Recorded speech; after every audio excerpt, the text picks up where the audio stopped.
about Toulouse. You watched Toulouse London. You're the only one who watched it. I'm sure. Was it a good game? Well, I don't think I'm the only one. one. On the panel. I think Viaplay have got severe audience problems if I was the Well, only one they're watching. shutting down. It doesn't matter. There was so many similarities between the way Toulouse played in the second half and the way Catalan did. Oh. And it's not just they're French, apparently they are, but tactically they so went into their shell, both teams. Their kicking games were poor. As the game wore on, they didn't have an ability to switch to a plan B.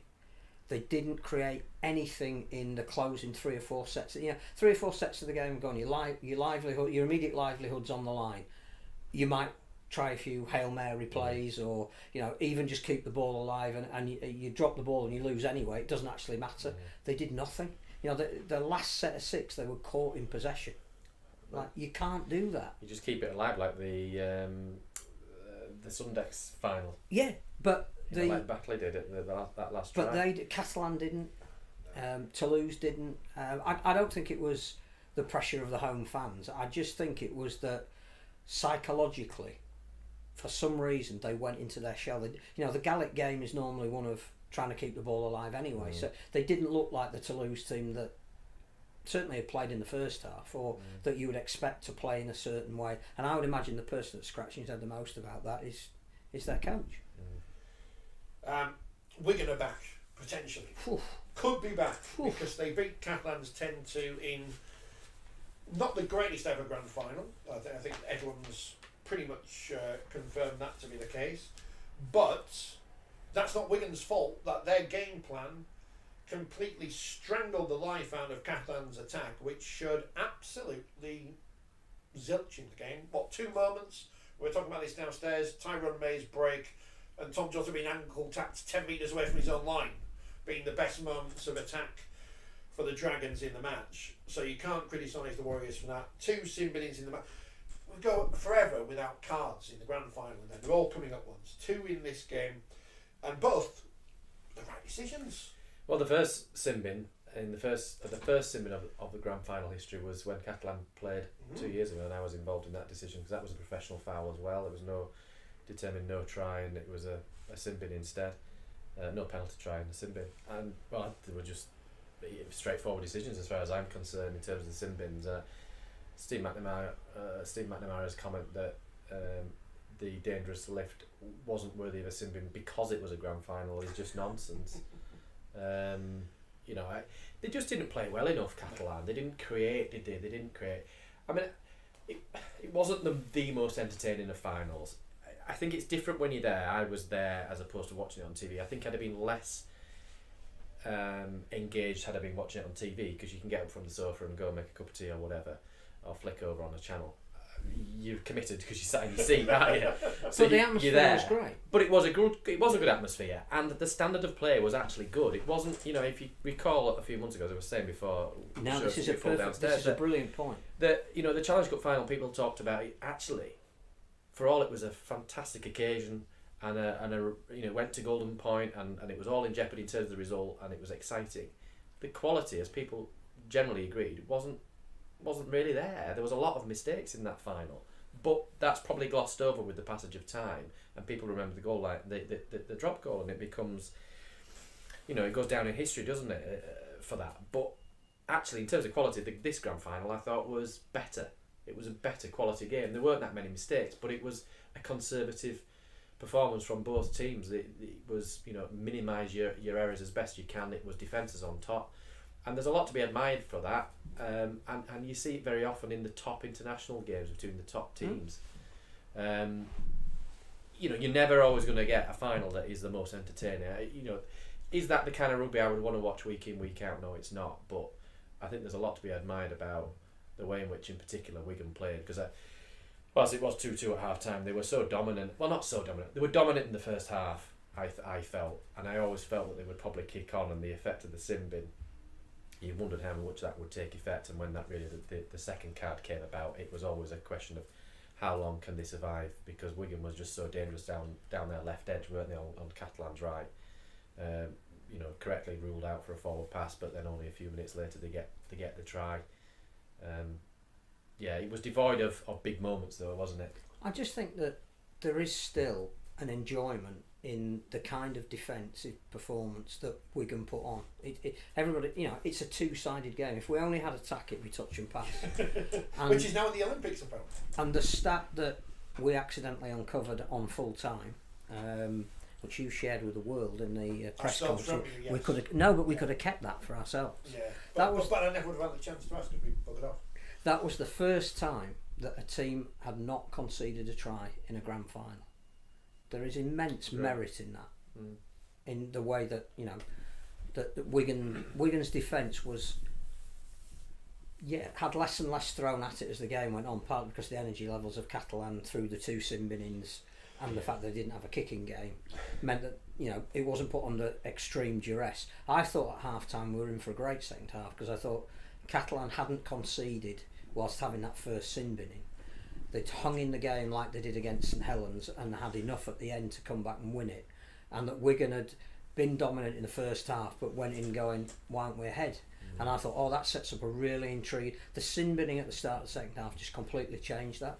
I also think, and I bow to clearly that Steve McNamara is a top coach. I think they waited too long to put Artur Morgan on, because I think again you're talking about something that's got to change in a big game. You've suddenly gone 8-2 behind. You have to score. You've got your most creative player in terms of speed on the bench. You can't hold back. Now, his argument will be, well, all my spine was playing quite well at the time. It was only when Mitchell Pearce was injured that I could find I think you just got to find a reason to bring him on, because he needs to be out there. It doesn't matter whether you play him at full back or you play him at hooker or you play him at loose forward. You have to have that threat. And they waited till 68 minutes till they threw him on, and only because of an injury. And you thought, well, you're not going to create anything then. Yeah, you're right. I think you're right. It felt like something had to change, albeit they were only one try behind it. Just when they got that penalty goal, the game was killed off, wasn't it? Late on, I don't know about 15 minutes, 12 minutes from the end, something like that. It killed the game for me from there. But no, I don't think we should underestimate games where defence is. We go back to the 2017 World Cup final. Australia 6, England 0. The intensity of that game was something we don't get to see and all you could do was admire defence. And we still talk about the ankle tap, the one chance that we had. It wasn't 36-34, and clearly it would be great in some respects if it was, but I don't even think they used the camera in the corner flag, did they? Because there weren't enough. After all that. I didn't. Well, you had the benefit of having the TV in front of you, didn't you? But I didn't notice it on the big screen. TV. I tell you, the thing is, when you've got the TV in front of you, I tend to look at the TV and think, no, the game's on in bloody front of you. Watch. And it's always one play behind. Yeah. So it's good to go back and say, we did tip him on his head. He probably should be in the same thing. I've just seen the voting for the Harry Supplement trophies in the paper, the breakdown. Right. So I don't know if I have to justify myself because I was the only person who voted for Liam Farrell. But did you? Yeah. I think when you look at the stats, that is a good.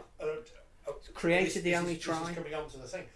I thought in a defensive effort, he's the captain. He's the one leading it. There was no outstanding player out there for me. I vote for Liam Farrell. I was the only one. Jake Walden won it with 15 votes, Harry Smith 14. The interesting thing is, stats come out today, which is completely useless to us, because you said this at the time. I bet Morgan Smithies has made 100 tackles, made 55 with it or something. If we'd known that at the time, and during the World Cup we had the stats live available to, well, everyone had the stats available to them via the World Cup website, so I don't know why we can't have that, certainly in a grand final. Were you to have that information to you may make a different decision. I mean, you might not have got, because Jake Waddle deserved to win. No one's saying he didn't deserve to win. But no, I think again in a game where there were very few chances, that he made something like 4 line breaks. The try came because of one of them.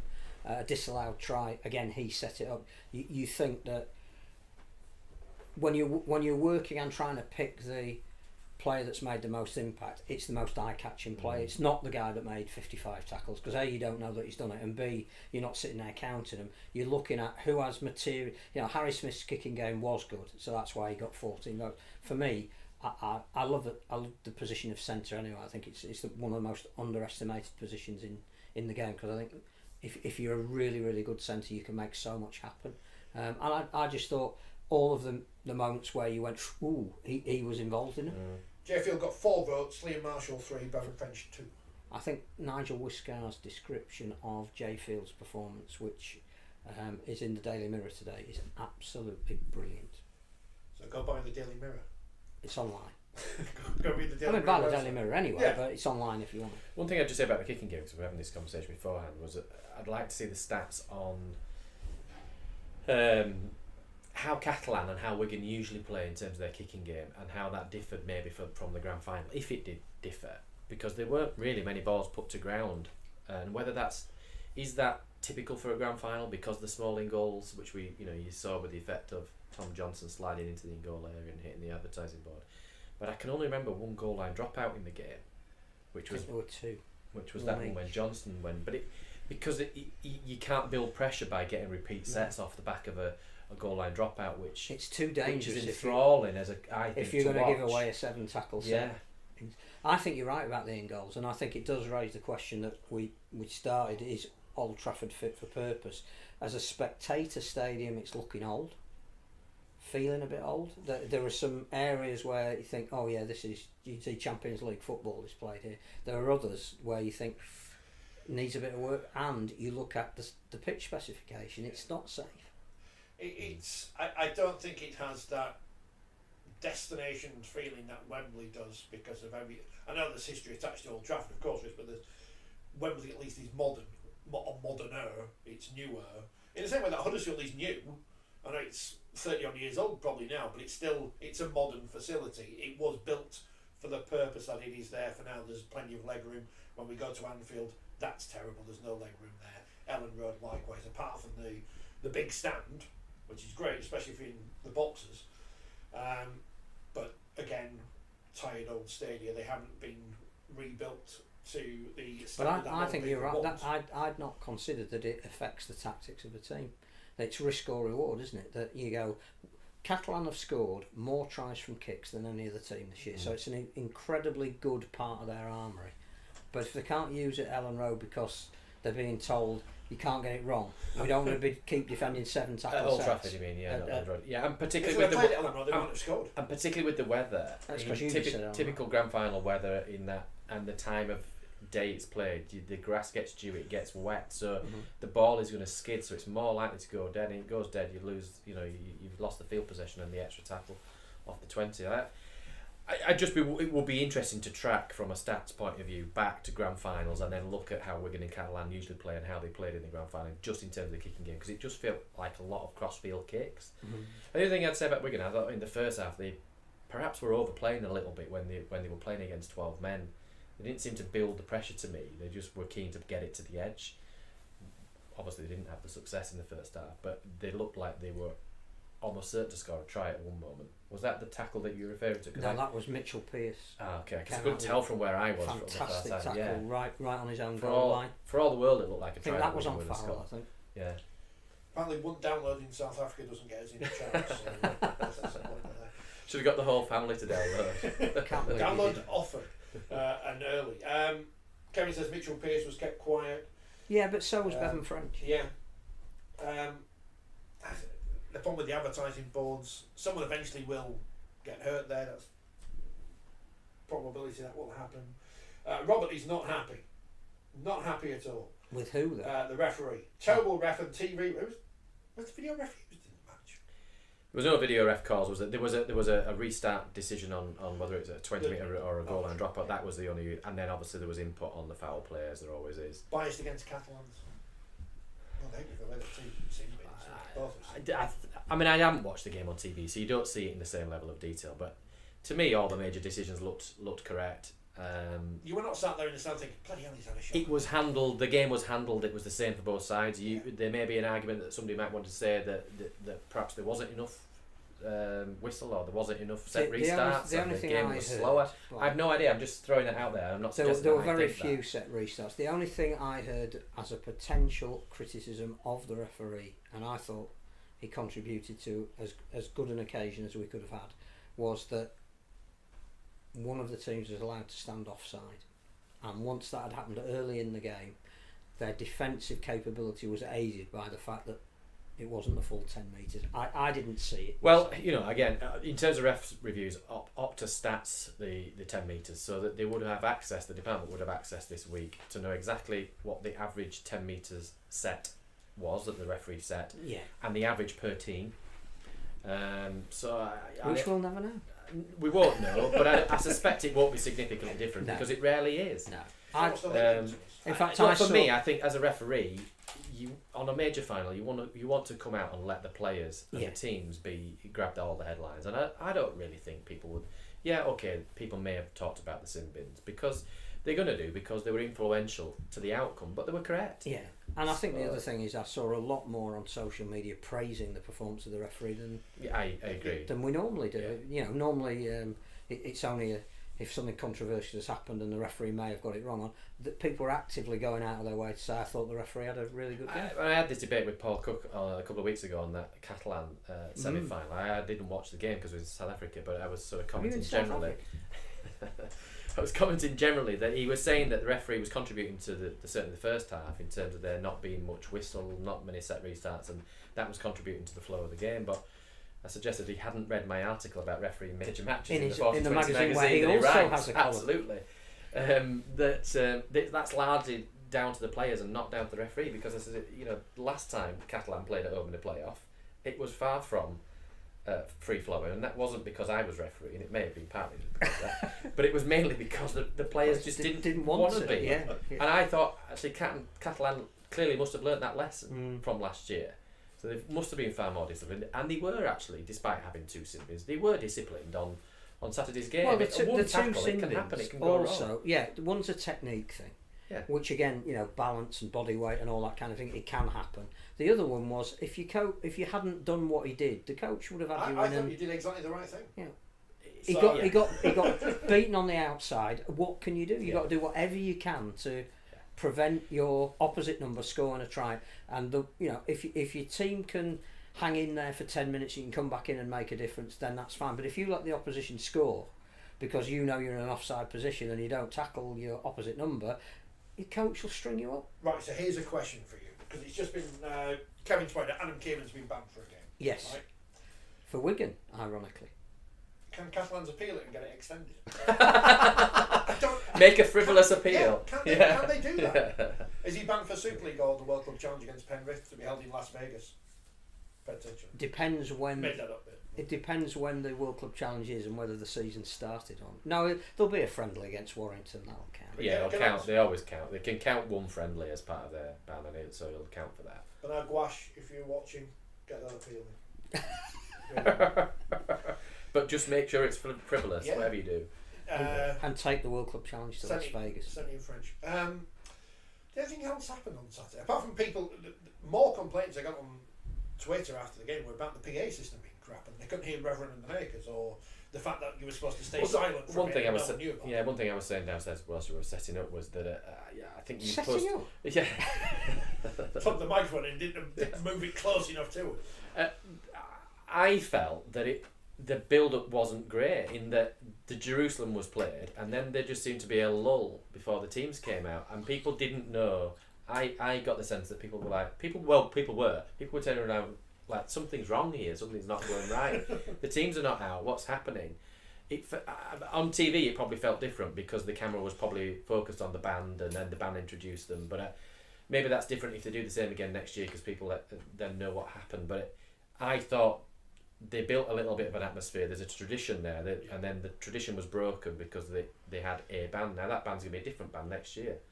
Or maybe a DJ. I like Hull Cow did it earlier in the season. I can't remember who the band was. Yes, they were on the pitch. It was on Channel 4. Yeah. They got halfway through the song, introduced the teams, and it was great. And I enjoyed how that happened on Saturday. People prefer Jerusalem or whatever. Isn't it strange that we have hymns at finals still? Not that I would take away. I think we have to say England's green and pleasant land before a rugby league game, don't we? And Satanic Mills. Dark Satanic Mills. Light industrial units. It used to be in the north of England when the Northern Union was. And the other thing was that whatever that was before the game, moment silence or whatever. Yeah, that didn't work. It was like a balloon had just been blown up and then somebody got a big pin and burst the balloon for me. The atmosphere was suddenly and it's not saying that wasn't in any way worthy of having a minute's No, silence. I'm not it's saying about you've got to explain in advance what you're going to be doing, when it's going to be. Have something on the screen. I don't know. The preamble was very long. Yeah. It wasn't a minute and it wasn't 13 seconds. So because it was the same with the wheelchair final. They had a period, but it wasn't. It wasn't a minute, but it was. You could do all the preamble before the teams come out and have it on the screen, and everybody knows what's going to happen. And then you just say, "We're now going to have the moment silence for whatever," and that's it. I just do it. Get on with it. Get on with the game, without being disrespectful to whatever that situation is on that particular game. Just because you build an atmosphere and then suddenly you drop it. I think the only other thing to say about Saturday night was full credit to both sets of fans. Wigan turned out in massive number and were brilliant throughout, and Catalan brought double the amount of people that came 2 years ago. So they, I think there were nearly 4,000 people that within a week had booked charter flights and found a way to come over. And I just thought that to get 15,000 more than 13,000 more than the last time Catalan were in the grand final 2 years ago is a credit to them as a club for getting mobilising, for neutrals actually going and saying, well, I've got somebody who I can support, and the Wigan fans who turned out in great number. I tell you what, there was one big advantage by Catalan being there. I got to the stadium and home from the stadium in about 50 minutes. We didn't have any problems. We don't want any Yorkshire teams there, and we want a French team there. Well, a Yorkshire team and a French team would be. We didn't leave massively late though, because we didn't stay in the big zone. We just did the press and that was it. Which are up on YouTube if you want to watch them. You should, but I can't explain why.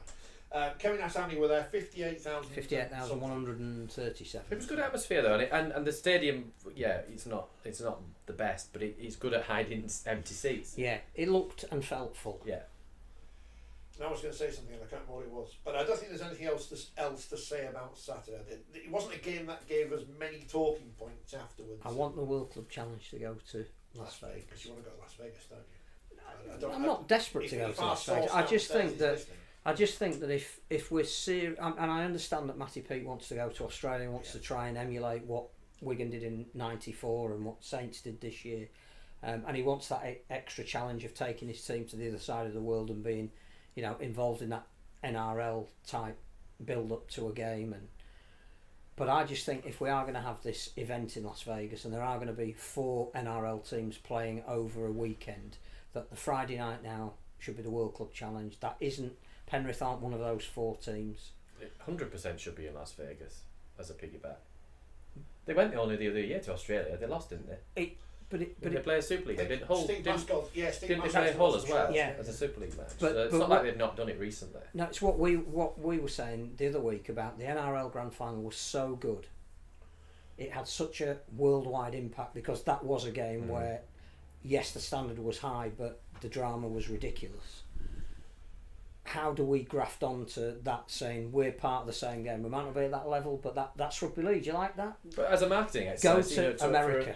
For neutral people, to say we have got basically the world championship game taking place to decide who is the world champion. Yes.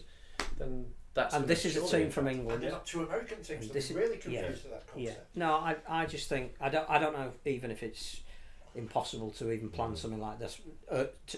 It's March, first weekend of March, but I would love to see that game played in Las Vegas.